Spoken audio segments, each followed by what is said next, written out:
Welcome to Body Bags. I'm your Thursday reviewer Chris from Chrisb Movies.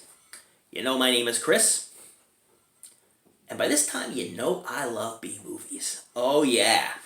So this week and next week I am devoting to the godfather of gore, the godfather of the B movie, the man himself, the legend, Herschel Gordon Lewis, with a film I have not yet seen until today when I watched it. Oh yeah. And I believe a very important film in his canon, because this is the film that helped coin the name Something Weird Video. Oh yeah. And I believe it was the first movie that Something Weird Video did distribute back in the day. And like I say, the main inspiration for their name, HDL's film, Something Weird, film I'm going to review to you right now. And believe me, this is something really, really weird. Oh yeah. This is an oddball one, kind of trippy, kind of psychedelic, but fun nonetheless, in an HGL kind of way. It doesn't have all the guts and gore like movies like Wizard of Gore and Blood Feast, but it's fun and psychedelic and so 60s. It is a film from 1967. Oh yeah. So I felt in the beginning of this film that this film had absolutely no direction, and then finally it caught up with its direction and it kind of moved from there. So it starts off when the credits are coming up, where a girl's running. You know, she's running from somebody. And then you see only the feet of the person going after her. And then she gets strangled, and then you just see her fall down. And she just stares at the screen, which is really good opening for a film, I think. And obviously you don't know who the killer is. They're not going to give the killer away right away. And then out of nowhere, there are so many funny scenes in this film. Oh, it's hysterical. Out of nowhere, a guy and girl are getting it on. She's like, oh, it's electric. And then a guy gets electrocuted and just falls from like the pole and freaking dies immediately. From what the doctor said, he died even before he hit the ground. And so while some of the other guys on the site are trying to help this guy, I mean, he's obviously dead, one of the guys electrocutes himself in the face and just kind of burns his face and just drops. So you don't know if they're both dead or whatever. So all of a sudden, look, I don't know what they had for ambulances back in the 60s, but I'm sure it wasn't a station wagon and big red lights on top of it, like a cruiser. Very weird. It pulls up and just one big guy and what we perceive to be a doctor gets out, and the doctor taps the guy who fell from the pole, taps his stomach. He's like, oh, this guy's dead. You gotta get a coroner for him. I don't know what vitals were like back in the 60s, but tapping the stomach? Probably not a preferred method of taking your vitals. Ever in history. So the other guy, he actually does proper vitals, checks the pulse and everything. And so, oh, this guy's still alive, still in the hospital, but, half his face is burned. Well, this guy, this gentleman, oh yeah, we're going to learn more about this guy in the film. The electrocuted guy. This guy, played by Tony McCabe, is Cronin Mitch Mitchell. Okay? So now, we see the guy in the hospital, the guy who survived, the guy who electrocuted his face. And a nurse comes in, and all of a sudden, this guy, you can tell this guy's a prick, okay? Because he's trying to make the moves on the nurse, and the nurse kind of shuts him down and just kind of swats him away. So, cue into the cops, who are trying to track down who's killing these women. Now, we don't know why this killer is killing just women, and it's never fully explained in the film. So, if you want to watch this film and find an explanation about why these women are being killed, it's never explained.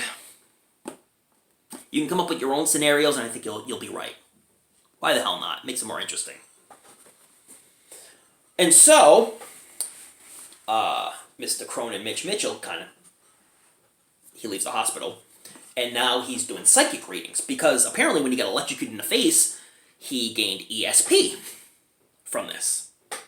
And apparently, he's really good. He can do everything, man.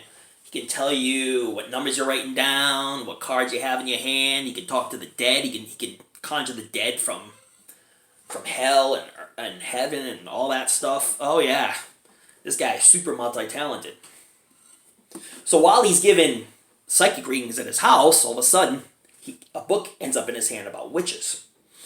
And all of a sudden he's confronted by a witch. And his face is all like taped up, obviously. It kind of looks like the Invisible Man. You know how the Invisible Man was all like, had a hood and it was all taped up.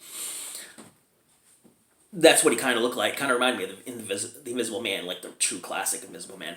So the witch comes in, she's like, "Oh, you want your pretty face back?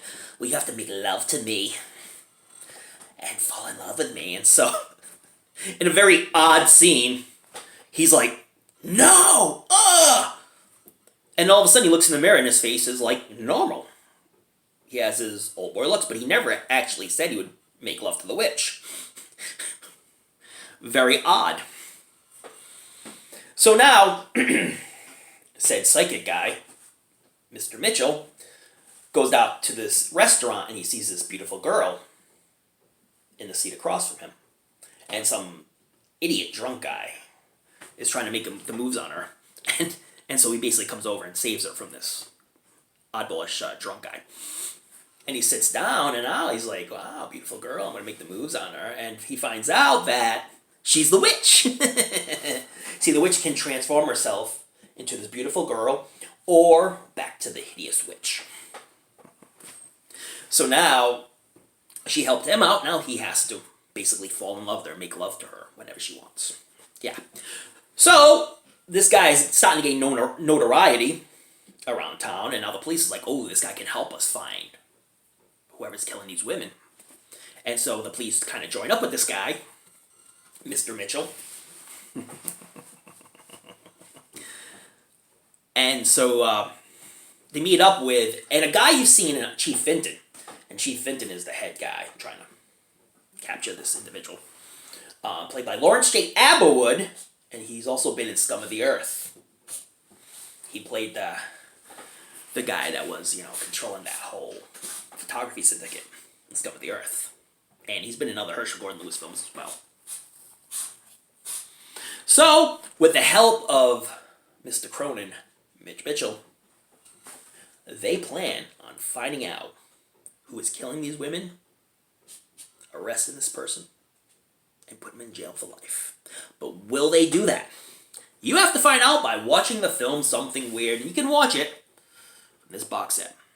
Again, I can't say enough good things about this Herschel Gordon Lewis Feast box set. It is amazeballs. Oh yeah, it's pretty fantastic. Yeah, this film is off the wall. One of the detectives, in order to give him extra sensory perception, offers him LSD. Now, what cop is going to offer anybody LSD to further help with the case because it might give him extra sensory perception? extra sensory perception. And then in the scene in the church where he's helping out the father because his house is haunted, because when he conjured up ghosts, the priest was at that party where he conjured up all these spirits, and now one of the spirits attached to the priest and went to his church. So that scene is unbelievable. The scene is really, really fun and hilarious. He just goes to the church and he sees the ghost, and the ghost comes to him, and the ghost puts her hands out, and he puts his hands on her, and she disappears. And he's like, "All set." The priest is like, "How will I know? How will I know?" "Oh, she just wanted to touch somebody of the living." Very odd. The LSD trip that Mr. Mitchell takes is totally off the wall. It's like total red screen, and him just wandering around, meeting up with the witch, and it was trippy as hell. But I don't know how he ended up with the LSD pills, because the LSD pills were never given to him by the detective. They just ended up in his hands. Apparently, it's stated that he may have robbed the detective of those pills. This is a very, very odd film. I think you can even get the Something Weird video DVD. That might be fun and have some extras that you probably can't get on here. So I would say if, from my review, if this is a film you might like, and you own this and you haven't seen it yet, might as well pop it in. It does welcome its stay. Some scenes take a little too long, a little too talky in some scenes. but they're trying to get to a certain point, and by watching it, you could tell they're getting there. It's just they're getting there a very slow route of getting there. The film is really grainy from the original source. A lot of the lines and grain throughout the film, but basically they said that's the best that they could do. They couldn't do any better. It was probably the best we're ever going to see this film. But it was fun. It was humorous. Not a lot of it made sense. The witch character was very interesting because as the witch, you expect it to be hideous and grotesque, like the Wizard of Oz, the witch from there. You could tell that whether as a witch or her true self, it's kind of hideous. But you could tell that if you were to take the makeup off this witch, there's something so cutesy about this witch. I don't know. There's something so cutesy about this witch. Like, they make her out to be hideous, but there's something so cutesy about her. It's just hard to say. Unless you've watched it, you won't know exactly what I'm talking about. But the witch is supposed to be hideous. Just she's kind of cutesy, and she smiles and laughs a lot. And when she transforms to a girl, obviously she's a very beautiful lady. But as the witch, she's hideous, but kind of cutesy as well. I've never seen that in any other film. But yeah, for my review, you can distinguish and figure out for yourself if you want to see something weird. But if you want to see a piece of nostalgia, something old school from Herschel Gordon Lewis, and if you've seen everything Herschel Gordon Lewis and haven't seen this one yet, I would say totally check it out. It's a lot of fun and a lot of trippy in some scenes, and the witch was cutesy, so where else are you gonna see a cutesy little witch? Other than the witches in Hocus Pocus, But anyway, thanks for watching. I'm gonna rate this film. It was a fun film, It could have been a little shorter in length. It did overwhelm it, staying in quite a few scenes. Like I say, things were a lot more talking than they had to be, but I could tell where they were coming from in trying to build up to something. So, anyway, thank you for watching. I'm going to rate this film right here. I'm going to give it an 85. I did enjoy a lot of the scenes in the film, and if you've never seen a Herschel Gordon Lewis film, I probably wouldn't start with this one. I'd probably go to Blood Feast, A Wizard of Gore, these more gorier titles, and then kind of work your way down to something weird. But I did generally enjoy the film. I think it's passable. I think it's a lot of fun, and it was made by Herschel Gordon Lewis. Oh yeah! Thank you so much for watching. I just appreciate your support. It's a new year, so keep supporting Body Bags because we're gonna do some epic stuff this year for y'all. Oh yeah! Theme weeks are coming up. Don't know what we're gonna be doing for theme weeks, but it's gonna be fun. Oh yeah, so check them out. And check out the other Body Bags reviewers. They bring a lot of passion. They bring a lot of love. And, man, we're passionate about films. We love films. We love what we love. We don't like what we don't like. Movies are subjective. That's the way it is.